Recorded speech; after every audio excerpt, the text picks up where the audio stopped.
Imagine being that bad. So today, we are doing a bike setup video. I'm gonna be going all the parts I put into this bike to make it, in my opinion, again, in my opinion, the best setup dirt bike for wheelies. It was nice out today. So as I was building up this bike, I put together a list of parts I wanted and parts I've already put on the bike and how much they've costed. We'll be going over how much I paid for the bike, how much I put into the bike, and the overall total. I'm also going to a pedal bike ride out in St. Augustine today. So that'll be cool. Hopefully I can make it. It's 10:11. I have like an hour to film this video before I have to leave. Like I have to leave in an hour. Like I'll make it there when they're leaving. Plus I gotta get a smoothie, so, you know. All right, let's break the list out. So my 2018 YZ450, I paid $4,900 for this thing. I bought it this time last year. This is right before bike prices were insane. So I paid $4,900 for it. And the first thing I buy for any one of my bikes is a shift sock. At $10 a pop, I bought 6 of these things, so I've spent $60 on shift socks just for this bike. And then the next thing I bought, because it had leaky forks when I got it, is a fork rebuild. I know that's not really a part, like an upgrade, but I figured I'd throw that in there. The next thing I usually buy for any one of my bikes when I first get them is a gripper seat. Now, I originally had an Enjoy on here, but from standing on the seat, and I think I'm missing some seat foam, it ripped within like the first ride. So now I have a Thrill Seekers. It's a little tougher material. And I paid about $80 for both of them, so that's $160 for 2 gripper seats. And then I put Shinkos on it. The Shinkos are about $50 a pop, so that's about $100.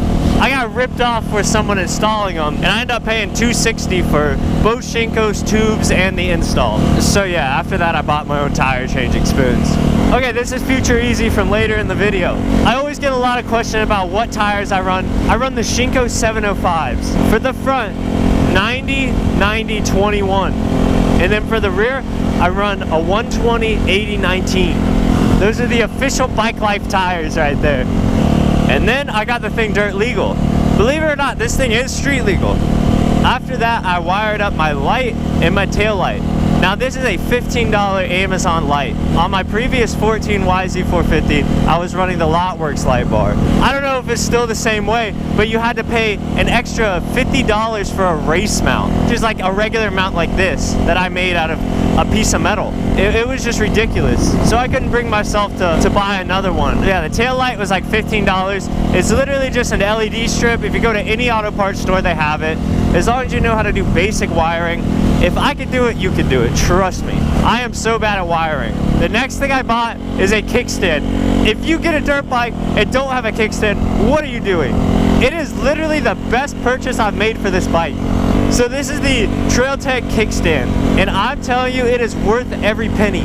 Then I got a steel rear sprocket. It's better over the stock aluminum one, because on the road, it just eats up the aluminum ones. Then I bought the Pro Taper clutch purge. This is their cheaper one. It's not like the fold one. I figured if it hits the ground, I'll get a new one anyway, so what's the point of getting the more expensive folding one? But it's nice, it's really smooth, and it's really easy to pull, so I got the plastics kit. I wanted to go all black with this bike because I already knew what I was doing for the graphics. So I got the, I think it's the Acerbis, Acerbis, whatever, however you say it, plastics kit. It's all black. I'm happy with it. That cost me about $170. I haven't really been saying the prices. I'll put them on screen. I keep forgetting, so I can't even be bothered, honestly. Then we have the Volta graphics kit. My guys Cisco and Cole absolutely killed this kit. Absolutely killed it. I mean, the colors, everything. It's what I expected and even better. And it's reflective at night, so that's cool. Then I got my titanium scrape plate thing from Homegrown Industries. I think it was about 40 bucks. I actually ended up buying 2 of them because he originally had like a round puck version, and then like a week after I bought it, came out with the smaller one. I ended up buying both. I think I gave the round one to Zach O's or something, I don't remember. The Fork Shrink 360, oh man, that just makes the bike, I'm telling you. It looks so good, like it makes the bike. Then we got chain sliders. I got new chain sliders because the dude before me had blue ones on there. It just wasn't gonna look good with all black plastic, so I ended up just getting the Acerbis all black one. It looks kind of cool. The frame guards, yeah, I just thought they looked cool. Because eventually I do want to do, I want to get the frame powder coated like a matte black. I think that would look so cool. And the swing arm, oh, that would look amazing. But yeah, until then, it's just frame guards. And then I got the graphics on the side of the frames to kind of cover it up. Swing arm cover. That's another, I think it's Polysport that makes it. I don't remember. I thought it looked good because, again, I want to get it powder coated eventually, but I'm not there yet. The Radiator louvers, or whatever they're called, I don't know. But they're like the Radiator guards. I just got black ones because, you know, it fits the bike. The white ones wouldn't look as good. Fork shoe, they go on the bottom of the fork. I just thought it would be a little more protection if, God forbid, I ever go down. But, you know, it's part of riding, so. The Tusk front brake lever, I literally just got it because it's powder coated black. That's the only reason. It's literally the same as the stock lever, but it doesn't fold or anything.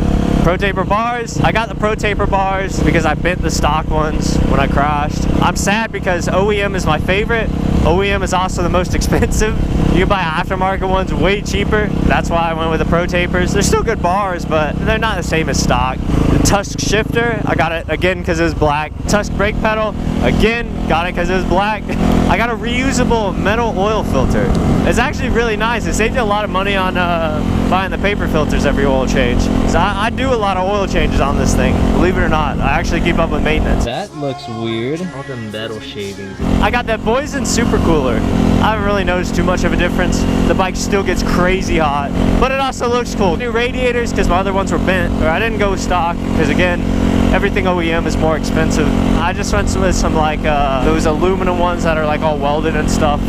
They were just cheaper, honestly. I also got the Boysen clutch cover. Literally the only use is it's black and it looks cool. Oh man, this one kind of hurts. Bought a new set of black rims because the stock ones were blue and it just, it looked weird on the bike.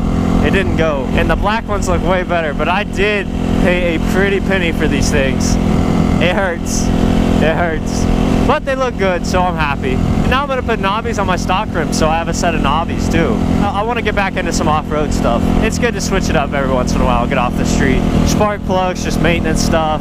New rear Shinko, just got that not too long ago. I got tire spoons, tire changer stand. I put some extra stuff in here just to remind myself what I bought. This doesn't really go to the bike and I won't include the prices. New rear rotor, that was for the new rim set. I put spoke skins on.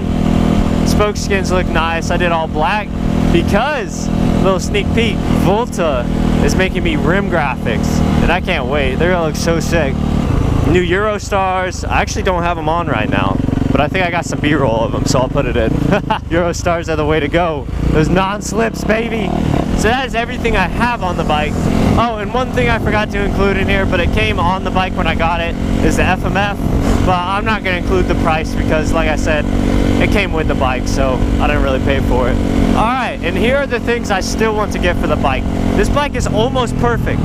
Don't get me wrong. I love this bike as it sits, but it's not 100% how I want it. Here are the things I want. The Works Connection radiator braces. I think they look the cleanest out of all the radiator braces. And I mainly want that for off-roading because these radiators bend so easily, even with just dropping the bike, especially off-road. So I just want to get a set of those for peace of mind so I don't have to buy radiators every time I go off-road and inevitably crash. I want the Trail Tech fan kit because, like I've said before, this thing gets so freaking hot.